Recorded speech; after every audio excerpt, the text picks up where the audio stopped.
Hi guys, my name is Jennifer Jennings, and I will be looking at Marjan Satrapi's Persepolis from a feminist lens, with a special emphasis on how fundamentalist Islam plays an important role in the text. So to start off, I want to define the word Persepolis because I think that it requires a bit of understanding. According to Merriam-Webster, Persepolis was an ancient city in the Persian Empire that comprises modern-day southwestern Iran. But I think in terms of this book, it's Satrapi's way of connecting herself to the memory of her people and then making her own contribution to that memory. Cultural and historical memory plays a key role in the book. Anush, Marji's uncle, tells her to remember the stories he has told her of the revolution, and then later her grandmother encourages her to do the same before she leaves to go to Austria.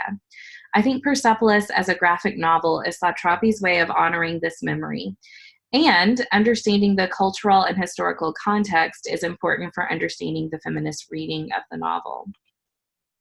Lee Gilmore and Elizabeth Marshall address Persepolis in their article Girls in Crisis, and they essentially argue that Persepolis reverses the script when it comes to narratives about girls in danger.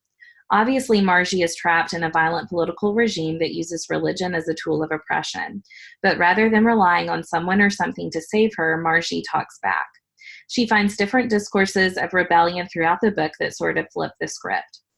To give some context for this traditional girl in danger script before we talk about feminism, I invite you to watch a clip from Shrek the Musical. The song particularly is I Know It's Today, sung by Princess Fiona. In the song, Fiona talks about being rescued from the tower by her Prince Charming, but she kind of deconstructs the fairy tales that she is simultaneously idolizing with lines about Prince Charming's manly hose and references to the fact that her white knight and his steed will look just like the pictures in her storybook, when in fact it's an ogre and a donkey that come to save her. As you're listening to the song, or after you listen to the song, I want you to take some time to answer these questions in your daybook. How do the fairy tales that we read establish our expectations for stories about women? Are we disappointed when stories about women don't involve some semblance of romance or crisis without a white knight? Do fairy tales with a white knight and a happy ending preclude a feminist reading, or can we have our happy ending and our feminism too? So take a few minutes to do that, and then we'll come back.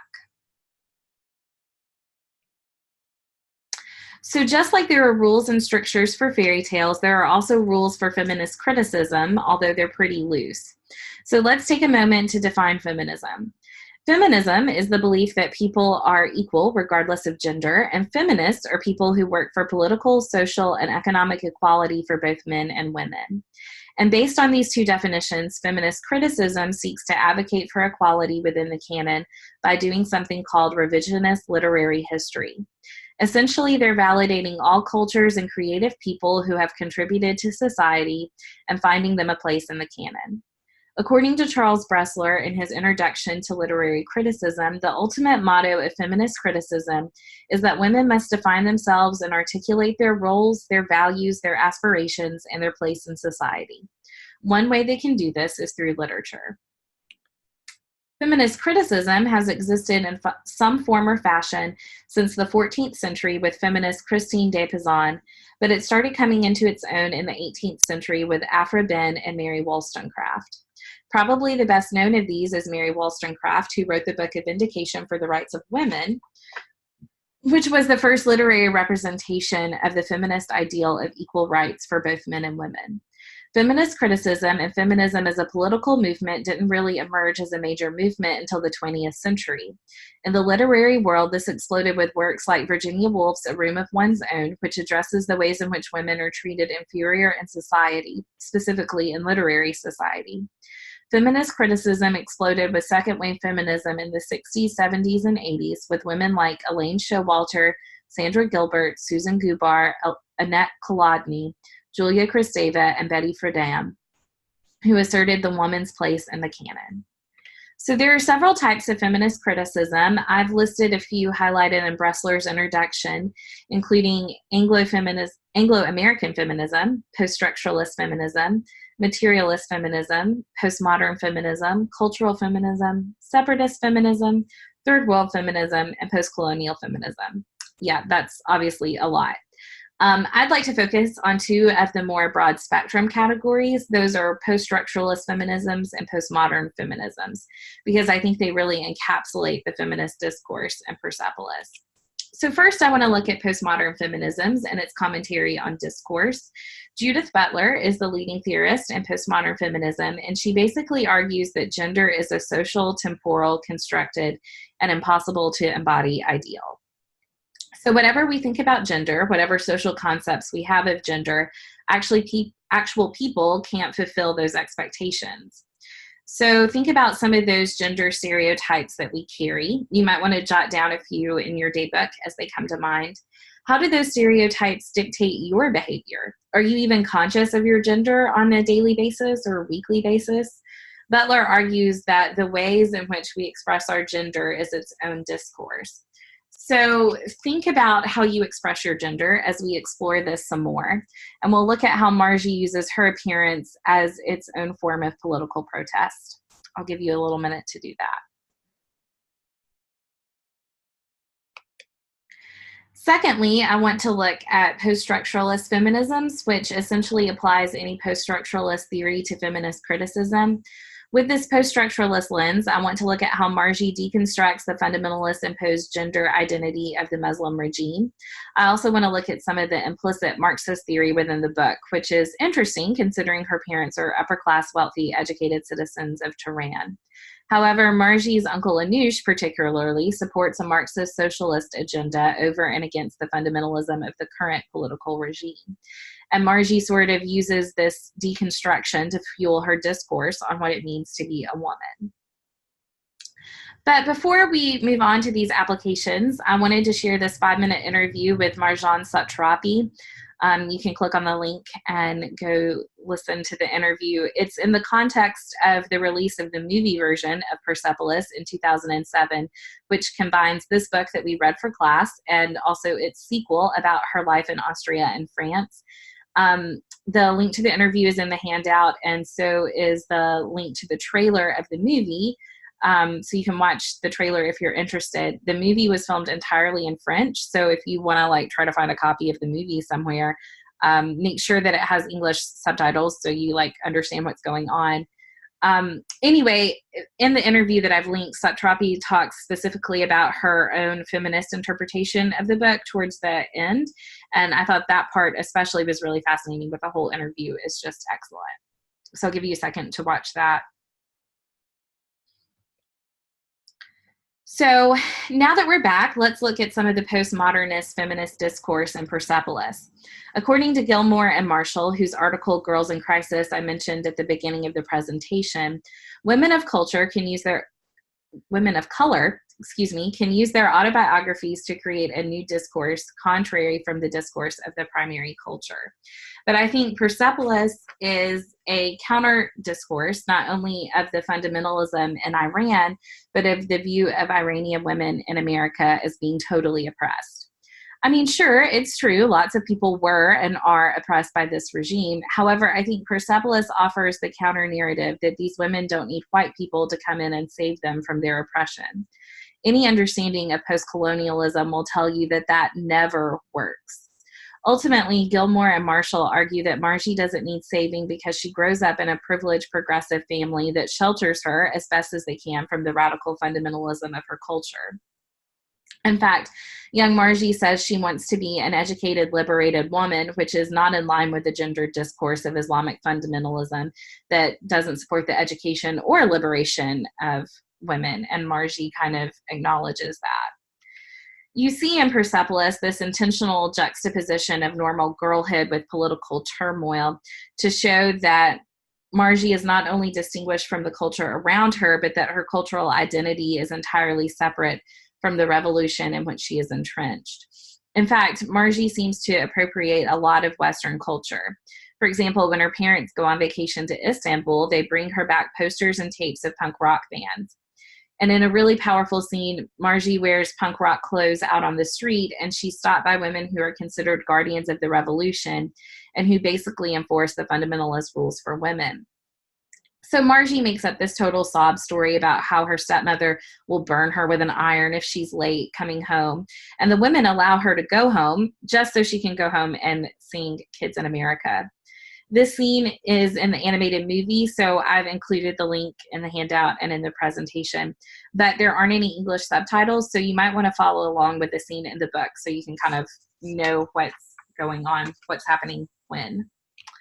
Hilary Shute takes this concept to a new level in her article, The Texture of Retracing in Marjane Satrapi's Persepolis. She writes that feminist graphic narratives, experimental and accessible, will play an important role in defining feminisms that could provide a model for political conscious, yet post-avant-garde theory and practice. Not only is Margie politically conscious, but she's also religiously conscious.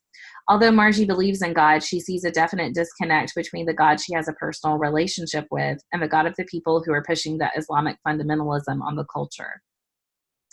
Her dad embodies this disconnect when they are stopped by a police officer after a party one night. It's obvious that they have been drinking, even though that it's against the Muslim laws, but Margie's dad is able to bribe the officer to ignore it. And although he is relieved that they were able to get away, he's also enraged that the officer took a bribe. He declares their faith has nothing to do with their ideology. Shute argues that even Satrapi's pictures, which serve as their own discourse in the novel, fit with the feminist tropes because they make the hidden life of the people visible. For example, Margie listens to music in secret and they close the blinds to play Monopoly. And yet life is going on in spite of the restrictions that the government has placed on them. In fact, as early as the first page, Satrapi is representing how things like the veil were misunderstood by young children who had no concept of the rituals they were forced to embody and the culture of violence that was perpetuated. In this particular frame, you've got one girl wearing the veil, calling herself the monster of darkness, and another girl playing execution in the top corner. And then in the bottom corner, one girl is using the other girl's veil as a harness to ride her like a horse. So what is supposed to be an important religious symbol of purity is actually rendered meaningless. And according to Shute, it's through this discourse that Satrapi reevaluates the censorship of her culture through an Iranian perspective. I know that's a lot. Let's take a minute to pause and reflect in the daybook. How do you express your identity through what you wear or what you listen to or what you watch on TV? In what ways might the expression of your identity be its own political discourse? Now let's look at the post-structuralist feminist readings of the text. Margie declares in the first few pages, at the age of 6, I was already sure I was the last prophet, because our maid did not eat with us, because my father had a Cadillac, and above all, because my grandmother's knees always ached. These seem to be cultural conditions for prophecy, but I think Persepolis is its own form of Satrapi's prophecy. In the true nature of a prophet, she carries a social justice message and gives commentary on the current political situation. She declares, the reason for my shame and for the revolution is the same, the difference between social classes. Marjane recognizes her complicity in this because her parents are upper class and support the causes of the educated upper class. However, they do not support the fundamentalist regime because they see it as contrasting with their own Western intellectualism. Still, this is an implicitly Marxist message of social justice that Margie filters through her family's own political beliefs. Later, though, she gets in trouble for reiterating the radical messages that she hears at home, and she begins to realize the dangers associated with being a prophet. Her mom says, you know what they do to the young girls they arrest? You know that it's against the law to kill a virgin. So a guard of the revolution marries her and takes her virginity before executing her. Do you understand what that means? Margie's political speech comes with a price and ultimately results in her exile. The violence against women that is associated with Islamic fundamentalism is the real risk to Satrapi's prophetic voice. So as young Margie is deconstructing her own social class and becoming enamored with political activism, adult Marjane Satrapi is deconstructing the daily routine that she experienced, the traumatic experience of trauma and the revolution, and her own teenage life. Satrapi doesn't shy away from addressing issues of controlling women, representation in spite of the fundamentalism, and the female support of the fundamentalist revolution.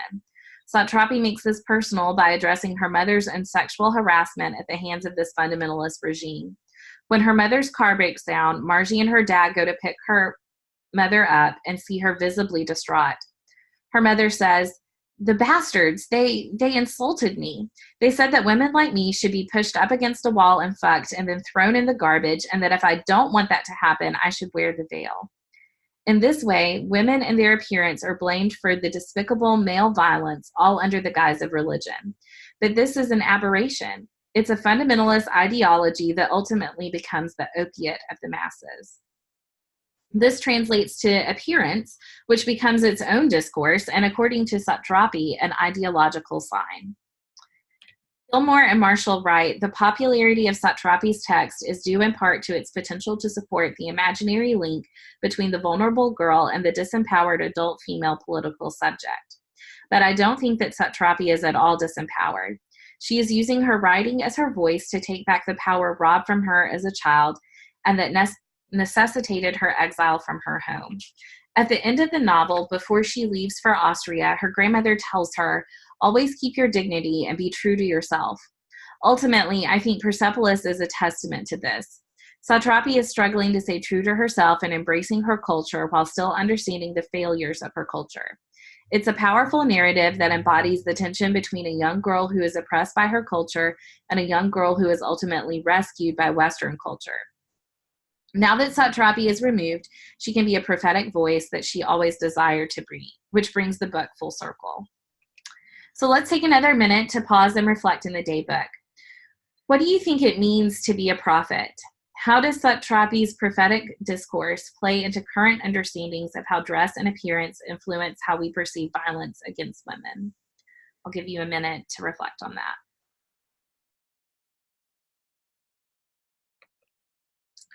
Persepolis is not unique in its story of Middle Eastern feminism and the feminist fight against Muslim fundamentalism.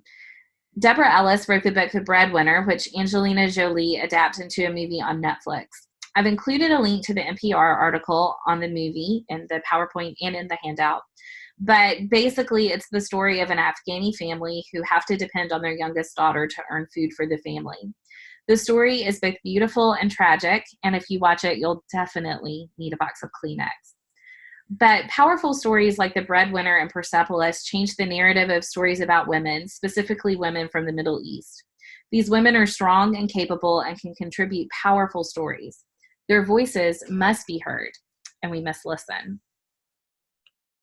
So thank you for participating in this theory workshop. I've included my works cited here, and I've also included it in the handout. All of the links that I have mentioned in the PowerPoint are also included in the handout as well. So be sure and look at all of those. Thank you so much.